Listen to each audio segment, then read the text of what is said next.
World's biggest astrology community in Tamil. Online Astro TV, வாழ்வின் வெளிச்சம். Online astro டிவியை கண்டு மகிழுங்கள்.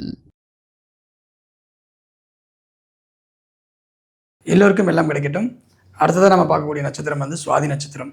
சுவாதி அப்படின்னாவே நமக்கு எல்லாத்துக்கும் ரெண்டு விஷயம் ஞாபகம் வரும். ஒன்று தேன், ஓகேங்களா. தேன் அப்படின்றது ஒரு தேனீக்களுடைய தன்மை நமக்கு எல்லாத்துக்குமே தெரியும் இல்லையா.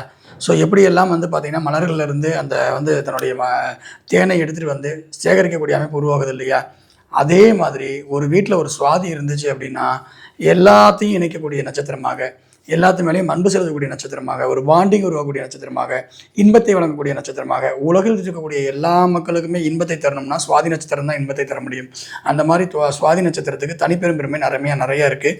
அது மட்டும் கிடையாதுங்க, சுவாதியில் பிறந்தவர் தான் நரசிம்மர், ஓகேங்களா. ஸோ உலகத்தில் இருக்கக்கூடிய மிகப்பெரிய ஒரு கொடூரமான ஒரு இருளை நீக்குவதற்காக அவதாரம் எடுத்து தன்னுடைய கோபக்கடலால் வந்து பார்த்திங்க அப்படின்னா ஒரு சின்ன குழந்தையை காப்பாற்றிய வரலாறுகள்லாம் நமக்கு தெரியும் இல்லையா.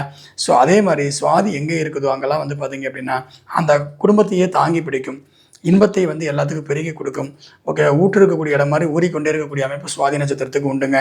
சுவாதி நட்சத்திரத்தில் வந்து பார்த்திங்கன்னா பிறக்கிறதே ஒரு வரம் சொல்லுவாங்க. அந்த மாதிரி வந்து பார்த்திங்கன்னா காலத்துக்கே நடுநட்சத்திரமாக இருக்கக்கூடிய சுவாதி, ஓகேங்களா, உலக இயக்கங்களுக்கு மையப்புள்ளியாக இருந்து செயல்படக்கூடிய சுவாதி மிகப்பெரிய ஒரு ஆற்றலை உடையது. சுவாதி ஒரு வீட்டில் இருந்ததுனாவே அந்த வீட்டில் மிகப்பெரிய வளர்ச்சி இருக்குங்க. இந்த மாதிரி நிறைய விஷயங்களை சுவாதியை பற்றி சொல்லலாம். மேலும் நிறைய தகவல்கள் வந்து வரக்கூடிய வகுப்பில் நான் தெளிவாக உங்களுக்கு கொடுக்குறேன். ஸோ வாய்ப்பு இருக்கிறவங்க இந்த வரக்கூடிய 22ஆம் தேதி வகுப்பில் நீங்கள் ஜாயின் பண்ணிக்கோங்க. வகுப்பில் சந்திக்கிறேன். எல்லோருக்கும் எல்லாம் கிடைக்கட்டும். நன்றி.